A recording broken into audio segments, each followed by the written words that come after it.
Capítulo 12. Sin rencores, Manuel y Capuchino habían caminado por días por la Ciudad de México. Tras su expulsión del refugio, los días habían sido pesados, pero, como siempre, no les había faltado algo para comer. Aún había muchos lugares donde gente bondadosa ofrecía alimentos a quienes habían quedado sin hogar o no podían regresar al suyo, y ahí no había ninguna mentira. Capuchino y él no podían regresar al humilde departamento que rentaba. Así que, sin ningún tipo de remordimiento, aceptaba gustoso lo que les ofrecían, casi por instinto, y aparentemente sin estar consciente, el pasar de los días lo fue acercando a la central de abastos. Una vez ahí, dio inicio a la rutina que ya le había funcionado antes, pedir aventón a cambio de trabajo. Sabía cómo moverse, cómo preguntar. Su experiencia previa lo hacía más eficiente, pero también un poco más desvergonzado. No ofrecía plática profesional, ofrecía trabajo duro a cambio del pasaje. Encontró a un chofer que lo que tenía de chaparrito, lo tenía de cara de pocos amigos, y que saldría rumbo a Tapachula, Chiapas. Te llevo si descargas la mitad de la caja en Tuxtla, le dijo a Manuel. Ahí no conozco, se dijo a sí mismo. Pero Manuel aceptó sin titubear. A las pocas horas, el tráiler estaba cargado y listo para partir. El chofer no salió muy platicador, así que, nuevamente, el viaje fue más tranquilo para Manuel. Aparte de las horas que se necesitaron para salir de la Ciudad de México. Ya habían avanzado otras tantas por una oscura autopista cuando, de pronto, un carro se acercó peligrosamente a la parte trasera de la caja y les empezó a hacer cambios de luces.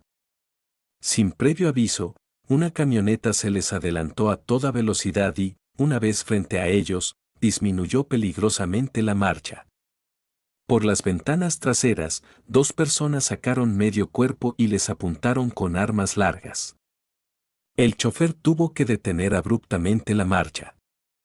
Los dos de la camioneta se bajaron y se dirigieron a la cabina del tráiler, mientras otros dos salían de ella para ocupar su puesto de apuntarles con otras dos armas. A toda prisa abordaron la cabina, teniendo que recorrerse al camarote.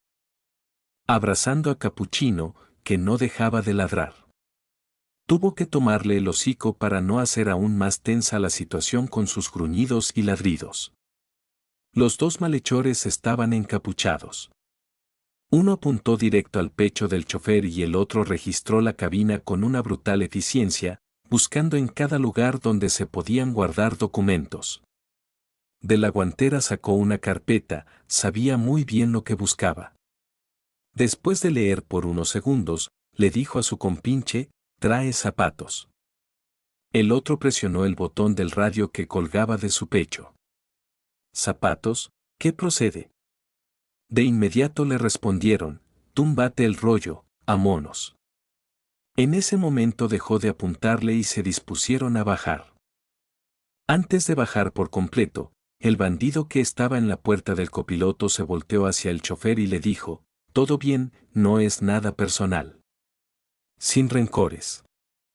Dio un salto y regresaron corriendo a la camioneta, la cual salió a toda prisa por la autopista. Manuel y el chofer estaban paralizados, el aire de la cabina se sentía espeso.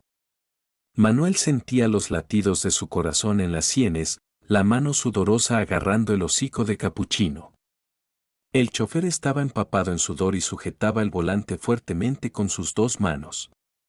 Un autobús los pasó tocando el claxon, con lo cual los dos salieron del trance.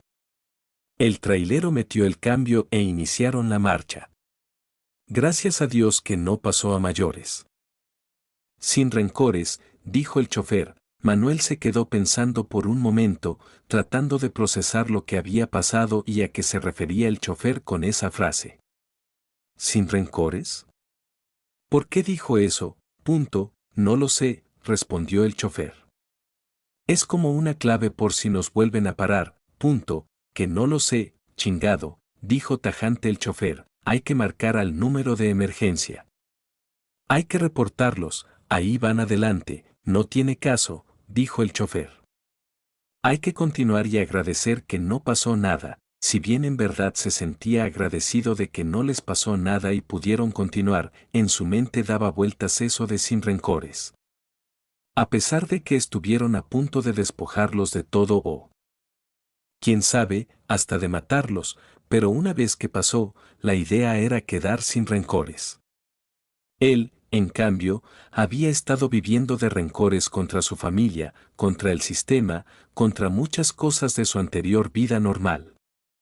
Por el resto del viaje, le dio vuelta y vuelta a esa misma idea. En Tuxtla, Manuel cumplió con su parte, ayudó a descargar la mercancía bajo un sol agobiante. El chofer fue sumamente considerado y, al terminar, le dio una propina. Se despidieron y Manuel y Capuchino siguieron caminando. Andando por el centro histórico de la ciudad, se encontró de frente con un grupo de 4 jóvenes que, de alguna manera, se veían igual que él, eran mochileros.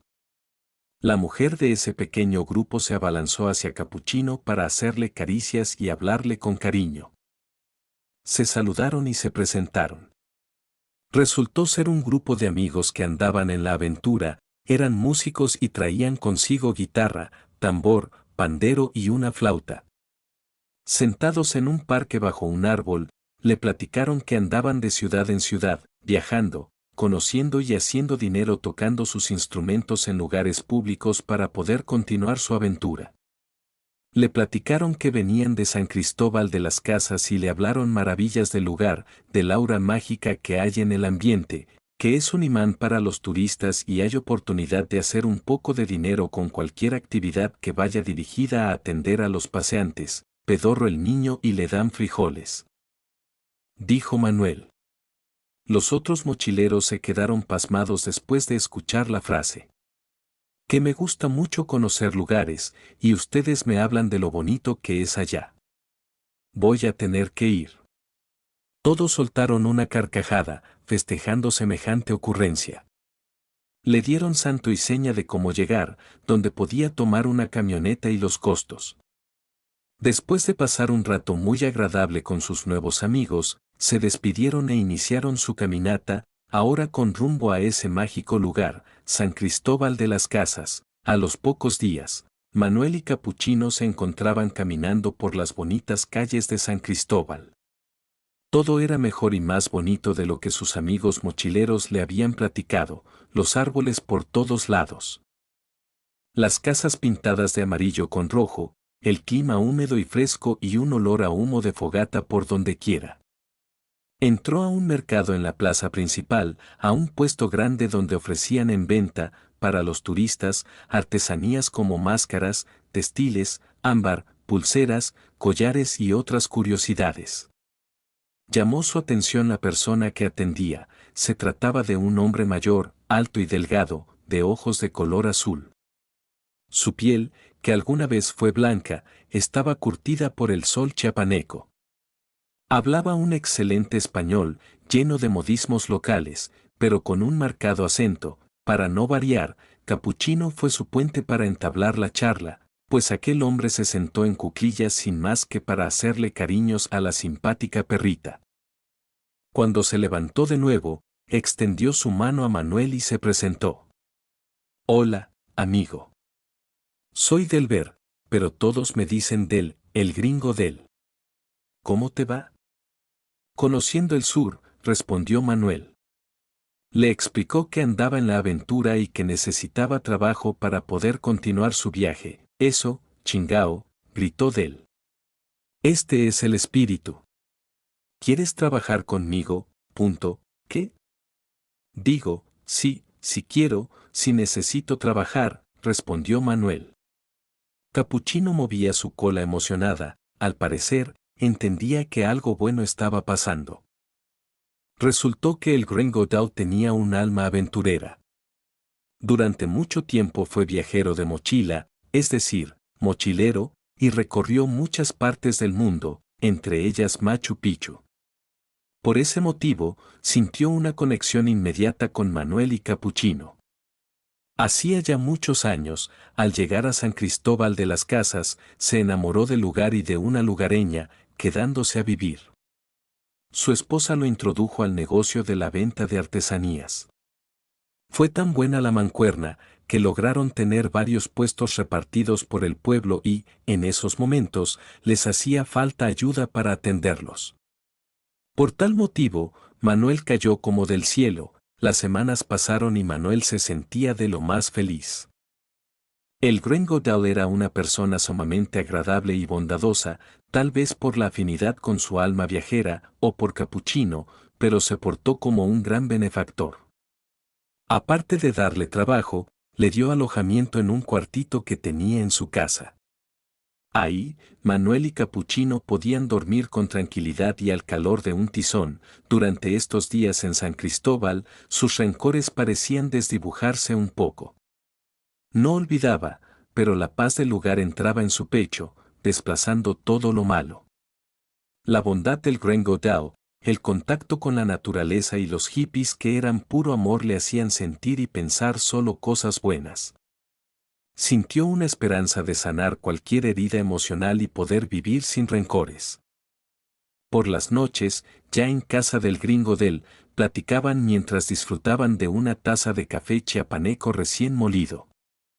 Este le narraba de manera muy vívida las aventuras de su juventud, los lugares y personas que conoció, hasta que, por fin, una noche llegaron al lugar que a Manuel más le interesaba, Machu Picchu. El Gringo Dell cerró sus ojos, respiró hondo, como si sintiera estar en aquel mítico lugar nuevamente. No se olvida, muchacho, murmuró. El sonido del viento silbando entre esas piedras que parecen huesos de la tierra. El frío de la madrugada que te cala hasta el alma, y luego aparece el sol rasgando la niebla y mostrándote todo. No es un lugar para ver. Es un lugar para sentir. Y uno sale de allí sintiéndose diferente, más pequeño pero a la vez más grande. Es contradictorio, lo sé, pero ya pronto lo vivirás y lo comprenderás. Todas estas palabras solo agrandaban las ansias de Manuel por estar allí, por lograr esa meta que no hacía tanto tiempo se veía imposible. Aunque aún le faltaba mucho camino, era menos que al iniciar, las charlas con el Gringo Dell continuaron noche tras noche. Durante el día, conoció a muchos amigos afines en cuanto al gusto de viajar con pocos o nada de recursos. El ambiente y la comunidad en la que se estaba desenvolviendo era el equivalente a los hippies de los años 70. Capuchino era muy querida por todos. A pesar de lo bien que había encajado en ese lugar, con esas personas, su objetivo no se le borraba de la mente, tenía que llegar a Perú, tenía que caminar y llegar hasta la ciudad de Machu Picchu. Después de algunas semanas, Manuel había ahorrado lo suficiente para poder continuar su viaje al sur. Cuando se lo hizo saber al Gringo Dell, este se alegró pero a la vez se puso un poco triste, pues el haber contado con la compañía de Manuel en su casa por esas semanas le había parecido muy agradable, aparte de que le ayudaba mucho en los puestos de artesanías. Le había hecho volver a vivir sus aventuras de antaño al recordarlas para poder contarlas. Al final, la balanza se inclinó a la alegría por ver a Manuel y Capuchino continuar su aventura. Ya para despedirse, el Gringo Dell le dijo a Manuel, suelta todo lo que andas cargando que te impida ser feliz y vivir a plenitud. Vive sin rencores. Manuel se quedó perplejo, pues no le había contado detalles de su vida con su familia. Además, de nuevo esa frase, sin rencores. Qué curioso.